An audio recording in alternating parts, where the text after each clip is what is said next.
Asia जो 7 देश से मिलकर बने हुए हैं, वो एशिया महाद्वीप का सबसे बड़े कोयला के खदान हमारे द्वीप का क्षेत्र है। और हमारे जल जंगल जमीन में वहां खदान खुले हुए। आज बहुत सा भाई बनाए वो क्षेत्र से खदान खुले के बाद कब तक और विकास नहीं हुआ? कोई विकास नहीं है, कोई विकास नहीं है। बड़े बड़े ठेका बोल लेते और ये जो खनिज है, खनिज से जिला में खनिज न्यास मत बने हुए, जिला डीएमएफ मत बने, और खनिज न्यास मत से नगर निगम क्षेत्र, जिला प्रशासन क्षेत्र, तमाम प्रशासनिक क्षेत्र में जो खनिज के पैसा है उन्हें लगाते। लेकिन आप मैं बताना चाहूं, कुछ दिन पहले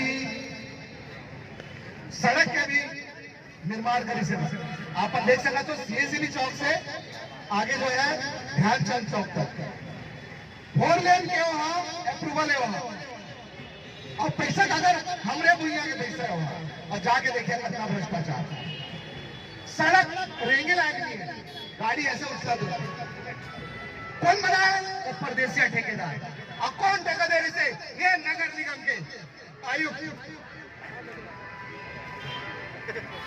आज हमारे पैसा से वहां वही लुटाते हैं। जितना भी डीएमएफ फंड है वो भ्रष्टाचार होते हुए हम आरटीआई लगाए, सूचना के अधिकार लगाए, नगर निगम सूचना के अधिकार के एक भी जवाब नहीं दी। मजबूर अनमन्ना राज्य सूचना आयोग जावर पड़ी। एक बाद वो जिलगा पर पाली से आए भाई मन, बहनी मन, महतारी मन, मन अपन बात न रखी।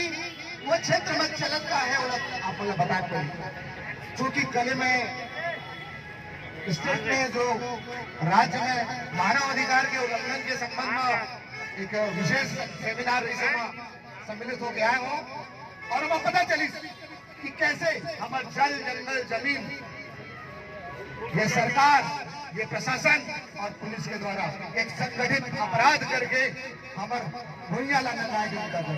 और जब हम अगर विरोध करते तो हमारे खिलाफ झूठा FIR करते, हमला जेल भेजते। जिलगा क्षेत्र में ऐसी ही वहां भदनपुर कोल ब्लॉक आवंटन हुए हैं।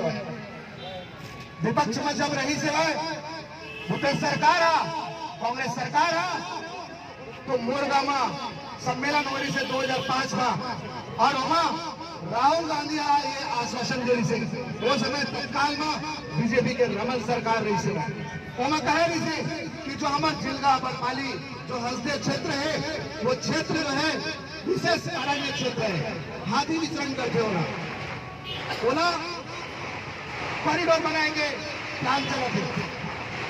लेकिन आप मतलब बताना चाहूं कि जब विपक्ष में रही से भूपेश सरकार तो